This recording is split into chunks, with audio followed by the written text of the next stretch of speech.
What's up? What's up? Coming at you live from the car. Just got my oil change, representing my New York Yankees, even though we took an L last night to the Toronto Blue Jays. Right there, see it? But anyway, I just wanted to just give my thoughts on the ACC in lieu of the good, the bad, and the what the hell segment here on, I guess it's week 4 now, was in the books. So I want to give a quick shout out to Clemson and Wake Forest playing one hell of a game. That's probably going to be one of the better games played this year. Both squads combined for 96 points. DJ Ugalele, hope I pronounced his last name right. He had a hell of a game. It's good to see him get back on track for a bit, even if it's against Wake Forest's underwhelming defense.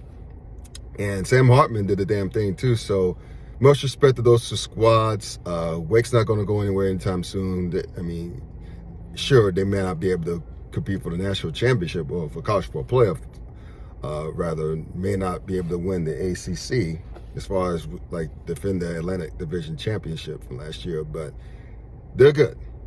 It's just that Clemson's better. I also want to give a shout out to Duke University for even in the loss. I mean, you see the atmosphere of Lawrence, Kansas, where they played fellow undefeated Kansas Jayhawks. That's right, folks.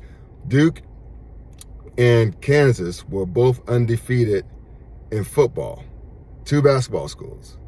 And the atmosphere, like I say, the atmosphere, man, was a sellout. It was over 44,000 folks there, watched the game on FS1. And it was an awesome atmosphere, man. And I'll tell you something, Kansas is legit. They got their quarterback is dynamic. They actually have a coach who knows what the hell he's doing. And, bring it back to the ACC perspective, Duke, even in the loss, they played well. I mean, they lost 35-27. It was obvious that Kansas was a better team, but still, Duke had his chances. And so props to that squad. Again, Duke has a coach. No disrespect to David Cutcliffe, who actually revived the football program, but this coach, Mike Elko, he knows what the hell he's doing. So it's a great thing. I will say this. Carolina's defense, God, y'all more offensive than anything else. I mean, how the hell do you lose? I mean, hell, I know why, because your defense sucks, but Notre Dame's offense, last I checked, was none to write home about throughout the first 3 weeks of the season, and they hung 45 points on y'all at y'all's place. So, Dave Chizik, probably got his first name wrong, but Gene Chizik, rather. Gene Chizik, you got a lot of work to do, my man. And I believe in you as the D coordinator. It's needed probably better talent on the defensive end. And last but not least, speaking of bad, Georgia Tech. They're in a game where I don't think UCF had an offensive touchdown. I know it scored off a block punt, I think. But you lose by double digits to an underwhelming squad, even though they're on their way to a Power 5 conference in the Big 12 next season, but they're underwhelming. UCF is very underwhelming, to say the least. Didn't even bother to show up. Constantly getting out coach, which led to the firing of one. Forgot the Bosa's name, but now I know their athletic director, Todd Stansbury, was also let go. Possibly for giving an extra year on this contract, even though he stuck up the joint last season. So, look, there's no disrespect to old Jeff. I'm sure he's a wonderful dude. I'm sure he's a swell dude. Seems like a swell dude away from football.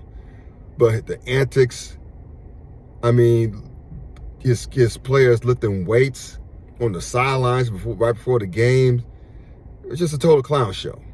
And the fact that he constantly got out coached, never bothered to fix his special teams.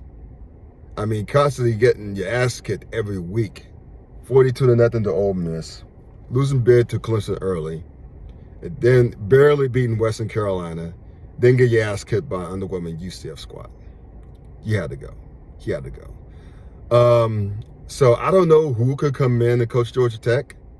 I mean, Georgia Tech has academic standards. That's actually a real university. But they are surrounded by a whole lot of resources. They're in Atlanta, okay? The capital of college football. right? The so the College Football Hall of Fame is right around the corner from campus. And they have all that talent. So whoever they could get who knows the hell he's doing, don't get an up-and-comer from a group of 5. Get a coordinator, a la what Duke did, a la what Virginia Tech did. Get a competent coordinator from a Power 5 program to bring your asses back. I mean, hell, it's working so well in Duke so far, and Virginia Tech looks like it has hopes. So you got the blueprint, Georgia Tech, follow it. You got the resources, again, just make sure you bring in a competent AD as well that not only would not give a bozo head coach an extra year on his contract, but also to kind of fix the basketball program too. Because I'll tell you one thing, if Josh Pastner doesn't get that shit moving in the right direction, even though I know they won the conference tournament 2 years ago, but still, if he doesn't get that ship rolling consistently, you may be looking for a new basketball head coach. But anyway, like, comment, share, subscribe. I'm gonna get my ass home right now. Take care. Peace out. Oh, and go Yankees.